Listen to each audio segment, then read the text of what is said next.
Bienvenidos. Hoy nos adentramos en una conversación profunda que expande las ideas de nuestra última discusión sobre los conflictos en el mundo de la dualidad. Esta vez nos centraremos en cómo el Viernes Santo, un día de gran simbolismo, nos ofrece una clave para entender la dualidad en la vida humana. Nuestro material de hoy proviene de las conferencias del guía, específicamente la conferencia titulada La conquista de la dualidad, simbolizada en la vida y muerte de Jesús. Es un punto de partida muy apropiado, porque el Viernes Santo conmemora un evento en la historia humana que está intrínsecamente ligado a la dualidad, el sufrimiento y la alegría de Jesucristo. No hablo de esto en un sentido abstracto, sino en uno muy concreto. Sufrimiento y alegría, placer y dolor, son divisiones de la gran dualidad, vida y muerte. Es crucial entender que es vida y muerte, nunca vida o muerte. Además, este evento nos enseña que para trascender el placer y el dolor, no debemos huir de lo desagradable. Me parece que mucha gente malinterpreta esa idea de elevarse sobre el placer y el dolor. Se tiende a pensar que significa huir de lo desagradable, pero el texto sugiere algo diferente, ¿verdad? Dice que trascender estas dualidades no viene de la evasión. Exacto. La trascendencia del placer y el dolor no se logra huyendo. Sucede únicamente aceptando y enfrentando plenamente la dualidad de vida y muerte. Quienes intenten evitar o no atravesar esas experiencias profundas, en realidad no están elevándose. Solo al aceptar la muerte en su desnudez, sin huir de ella, es que podemos vivir verdaderamente. Solo entonces descubriremos que no hay muerte ni dualidad, y lo aceptaremos como una experiencia real, no como una fe débil. Esto es poderoso. Entonces, ¿cómo se aplica esta idea en nuestro día a día? ¿Cómo se relaciona con lo que el texto llama nuestras pequeñas muertes diarias? Bueno, no se trata solo de grandes crisis. Podemos experimentar esto en nuestras pequeñas muertes diarias. Cuando evitamos el sufrimiento de una manera malsana, aumentamos la dualidad, rechazamos la muerte y, por extensión, la vida. La huida del sufrimiento nos lleva a huir de la vida y el placer muchas veces sin darnos cuenta. El texto subraya que no importa cuánto nos esforcemos por tener alegría, si evitamos consciente o inconscientemente la muerte y el sufrimiento, también estaremos huyendo de la vida y el placer. Estos escapes van de la mano y dañan el alma. Eso resuena con la frase de Jesús: «Volveos como niños pequeños». A menudo la interpretamos como una llamada a la inocencia, pero aquí parece tener un matiz más sobre la intensidad de la experiencia. Sí, volveos como niños pequeños tiene muchos niveles. Uno es que los niños viven y experimentan intensamente, sus sentidos están frescos, las experiencias de vida son mucho más intensas para ellos. Un alma que rechaza vivir plenamente, que evade sus significados, insensibiliza sus facultades. Es mucho mejor, para el desarrollo, atravesar muchas alturas y profundidades que construir una serenidad falsa. El verdadero desapego se logra solo después de aceptar todo lo que la vida ofrece, incluida la muerte. De lo contrario, la serenidad es artificial, un intento de rechazar el dolor, lo que también significa rechazar el placer. Y el texto es bastante directo al decir que esas personas encontrarán en alguna coyuntura de su evolución que tienen que regresar al punto en el que huyeron. Es decir, la evasión solo pospone la lección. Así es. Solo aquellos que atraviesan la experiencia temida alcanzan la verdadera serenidad. Las personas con una serenidad artificial en realidad están menos desarrolladas que aquellas que son lo suficientemente valientes para no huir de la vida. A menudo los primeros desprecian a los segundos por sus altibajos, pero esos altibajos indican que están luchando con la dualidad, y eso es honesto y promueve el crecimiento. El valor y la honestidad son tal vez los recursos más importantes en el desarrollo de uno. Entonces, si alguien huye del sufrimiento, ¿también huye de la felicidad? ¿Cómo se entrelazan estos miedos?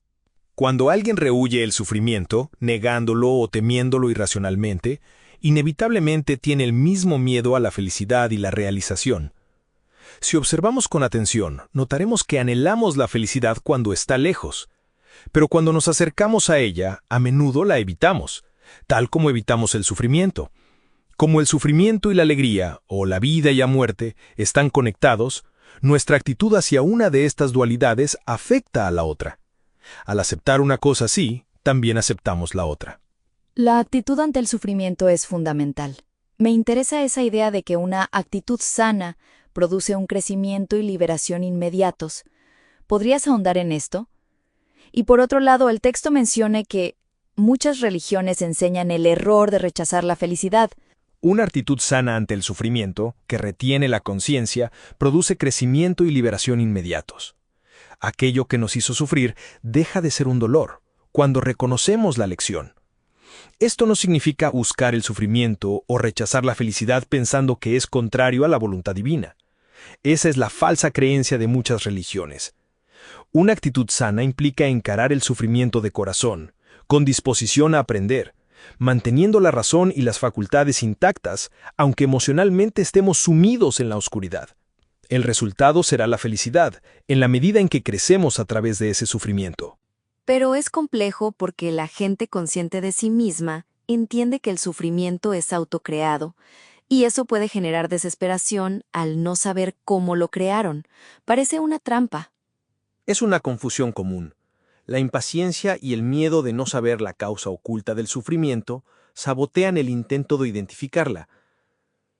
Paradójicamente, a quienes creen que Dios causó su sufrimiento y lo aceptan sin entender la razón, a veces les va mejor porque tienen una actitud más relajada. Sin embargo, esto también puede llevar a un fatalismo perezoso y a una visión de un Dios sádico. La mejor manera es combinar el espíritu activo de buscar las propias causas internas ocultas con la actitud relajada de aceptar, por el momento, el dolor no deseado y de entender completamente que la aflicción autoinfligida tiene un valor terapéutico. Entonces, ¿cómo podemos empezar a aplicar esto en lo práctico? El texto dice que empezar con grandes temas generales no nos lleva a ningún lado, y que el verdadero crecimiento viene de abordar reacciones diarias de deseo y miedo que parecen insignificantes. Precisamente, debemos observar cómo huimos de la muerte en las pequeñas cosas y retrocedemos ante el sufrimiento en los detalles más mínimos de la vida. Hay que preguntarse qué subyace a la más leve desarmonía. ¿Por qué quiero esto? ¿Por qué tengo miedo de no obtenerlo? Esto nos lleva al amor que deseamos y al miedo de no conseguirlo. Ah, entiendo. La huida del amor, por miedo a perderlo o a no obtenerlo, se conecta directamente con esa actitud incorrecta hacia la muerte. Es como si la negación de la muerte se manifestara en la negación del amor y de la vida misma. Exacto. Al huir del amor, o al tratar de convencernos de que no queremos la vida porque sabemos que un día cesará, creamos una condición malsana en el alma. Es malsana porque no reconocemos nuestro deseo real de amor y vida, y nuestro miedo a no obtenerlos. Nos negamos lo que podríamos tener, quizá no en la medida que deseamos, pero sí algo. El núcleo entonces es el miedo a la muerte y al sufrimiento, aunque no seamos conscientes de ello. Y es en ese punto donde la vida de Jesús adquiere un simbolismo tan poderoso, especialmente en sus últimas palabras. Sí, Jesús enfrentó a su muerte con el espíritu que hemos explicado. Es notable que sus últimas palabras, que expresaban duda y temor de haber sido abandonado por Dios, se transmitieran a la humanidad, a pesar de que contradecían la imagen idealizada que se tenía de él. Esto ha desconcertado a muchos. ¿Cómo podía un espíritu tan grande dudar y temer? Parece que la gente hubiese preferido una muerte gloriosa, sin esa fragilidad humana. Las idealizaciones humanas habrían preferido que muriera en una gloria de fe, pero fue crucial que esas palabras se transmitieran. Como cada faceta de su vida y muerte tiene un profundo significado simbólico para nuestros problemas personales, estas palabras también lo tienen. Jesús, en su última hora, olvidó todo lo que había sabido. Esto es como nuestras horas de depresión y ansiedad, donde nuestro conocimiento intelectual no logra dominar nuestra alma en la noche oscura de duda. Engañarse sobre ese estado de ánimo retrasa la salida de la oscuridad. Entonces Jesús nos mostró que no hay que autoengañarse sobre ese estado de ánimo. Que incluso el más grande de los espíritus experimenta miedo crudo a lo desconocido. Precisamente, Él, el más grande de todos los espíritus creados, también tuvo dudas. También perdió la fe por un momento, pero lo reconoció y no lo ocultó ni de sí mismo ni de los demás. Enfrentó el miedo a la muerte y el intenso sufrimiento físico, mental y espiritual sin simulación ni autoengaño. Fue veraz hasta el final. Muchos maestros espirituales ocultarían esos momentos por miedo a desprestigiar a sus discípulos, pero la falta de veracidad es lo que decepciona. La veracidad de Jesús fortaleció a quienes lo rodeaban, porque la verdad va directamente al corazón. Esto lleva de nuevo a la inocencia del niño de la que hablábamos. Es una pureza que permite que la intuición funcione a pesar de las contradicciones intelectuales, como la que mostró Jesús al atravesar su sufrimiento al máximo, sin vergüenza de admitir su dolor y vulnerabilidad. Sí, solo los que tienen esta gran apertura infantil pueden experimentar la verdadera alegría. Jesús no solo lo demostró en vida, sino también con su reaparición en espíritu, aunque eso a menudo se malentiende. Generalmente, la resurrección se ve como la prueba de la vida después de la muerte, pero el texto sugiere que su significado va más allá de eso, ¿verdad? Que es un mensaje para nosotros aquí y ahora. Así es. Si Jesús olvidó lo que sabía en su hora de desesperación, es aún más seguro que a nosotros nos pase. La convicción intelectual tiene límites. La reaparición de Jesús no fue solo una teoría. Dice claramente: después de haber enfrentado por completo mi calvario, sin simulación ni autoengaño, y de haberlo atravesado hasta su fin último, ahora vivo en el sentido verdadero y pleno de la palabra. Ustedes también pueden hacerlo. No tenemos que esperar a la muerte física. Morimos muchas pequeñas muertes todos los días. La forma en que vivimos esas luchas diarias determina la plenitud de la vida y la alegría que podemos experimentar mientras aún estamos encarnados. Entonces, la resurrección es una metáfora viviente para cómo enfrentamos nuestras propias pequeñas muertes diarias. Esto me lleva a una pregunta que surge a menudo. ¿Cómo pueden las dificultades no ser dificultades? Alguien podría decir, no tengo miedo a la muerte, sino a la agonía de morir. ¿Qué respondería el guía a esto? El guía dice: mientras no se le ha atravesado, sí es una dificultad. No se espera de ti que te digas lo contrario. Al revés, negar tu miedo sería una forma de huir, o negar la muerte, y por lo tanto, la vida. Solo quienes han atravesado a la muerte saben que no hay muerte. Las pequeñas muertes o formas de sufrimiento también deben experimentarse para descubrir que no son los extremos que temíamos. Mucha de la aprehensión que tenemos ante una experiencia, una vez vivida, deja de ser temible. Al final, esa experiencia nos hizo crecer, realzó nuestra personalidad. El horror que sentimos a menudo es irreal, una ilusión que pierde intensidad con el tiempo. Entiendo. No es negarlo, sino permitirlo y atravesarlo conscientemente. Otro punto que mencionaste antes es que uno podía decepcionar a las personas solo mediante la falsedad. ¿A qué se refiere el guía con verdad en este contexto? No es simplemente decir lo que pensamos sin filtro, ¿o sí? No, no es decir pequeñas verdades de manera irreflexiva o cruel. Las propias motivaciones brindan la respuesta real a esta pregunta. Si somos honestos con nosotros mismos, podemos ver si esas pequeñas verdades provienen del orgullo, la vanidad, la inseguridad. Cuando somos veraces con nuestro ser más íntimo, no podemos decepcionar a nadie. Adquirir esa veracidad es el objetivo de esta búsqueda. ¿Y la Iglesia, con su énfasis en la resurrección corporal de Jesucristo, es una interpretación errónea? ¿Una manifestación del miedo a la muerte física? En parte sí. Es un concepto erróneo que nace del temor inherente a la muerte física. La gente quiere creer en una continuación física de la vida. Por lo tanto, necesitan interpretar la reaparición de Jesucristo como resurrección física. Pero hay un significado más profundo y simbólico. La resurrección enseña que si no huyes del miedo a la muerte y al sufrimiento, sino que los atraviesas, verdaderamente tendrás vida en su sentido más profundo mientras estés en el cuerpo. La vida pura y auténtica se logra enfrentando la muerte. Y puro no significa rechazar el cuerpo, sino todo lo contrario. El cuerpo es parte del espíritu. Al aceptar la muerte, resucitas en la vida, en el cuerpo, experimentando placer y alegría en todos los niveles, incluido el físico. Si es simbólico, ¿significa que los relatos evangélicos sobre la tumba vacía no son verídicos? No, en absoluto. La aparición de Jesús a sus discípulos fue un fenómeno real, lo que hoy llamarían materialización de la sustancia espiritual. Lo que vieron fue real.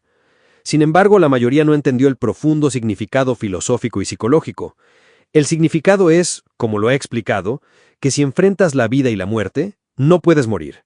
Entonces vivirás en el verdadero sentido de la palabra. Hay muchas personas que no creen en la vida después de la muerte, y se enfocan en disfrutar de esta vida física. Algunos buscan la inmortalidad a través del arte o la ciencia. ¿Es esa búsqueda de inmortalidad a través de la creatividad una forma similar de enfrentarse a la dualidad? ¿Una especie de creencia en la vida después de la muerte? Esa es una excelente pregunta. El verdadero conocimiento y la experiencia de la continuidad de la vida, si se alcanzan a través del desarrollo, no sacrifiquen los placeres corporales. Al contrario, la fuerza vital liberada fluye por el cuerpo y nos hace más receptivos al placer en todos los niveles. Esto solo sucede si el alma está sana, y un subproducto de la sanación del alma es un aumento de la creatividad y la capacidad de vivir la realidad de las leyes espirituales. Pero entonces, ¿qué pasa con aquellos que son muy creativos a pesar de conflictos internos? ¿No contradice eso la idea de que la creatividad viene de un alma sana? No la contradice.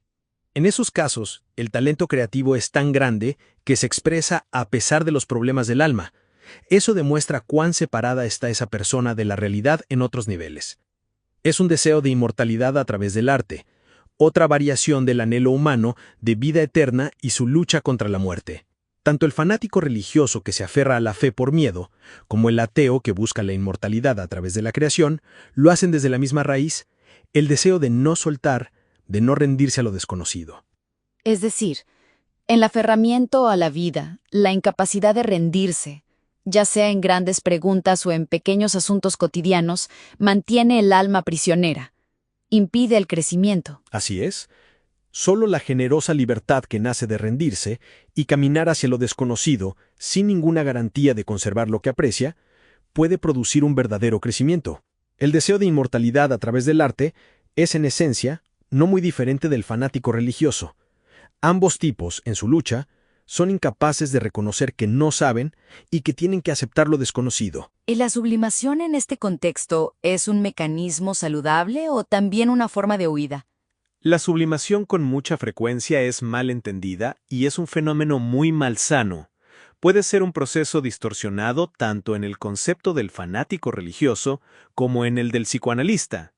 El religioso sublima al decir que la vida de la carne es pecaminosa y reprime los impulsos. Esto es deshonestidad y autoengaño. El psicólogo a veces afirma que la realidad es tan deprimente que no queda más opción que sublimar, como un mal menor, porque los instintos primitivos entrarían en conflicto con el ambiente. Pero el guía sugiere que un alma madura y sana no tiene esos conflictos entre el impulso del placer y el ambiente. Correcto. En un alma madura y sana, el impulso del placer jamás entra en conflicto con el propio ambiente. No se trata de sublimación o represión. Sucede porque los instintos crecen con la personalidad, volviéndose más receptivos a un placer elevado que incluye lo físico. Esto se logra al enfrentar la muerte y el sufrimiento, eliminando la negación y derritiendo la dualidad. La verdadera capacidad creativa no es un producto de la sublimación.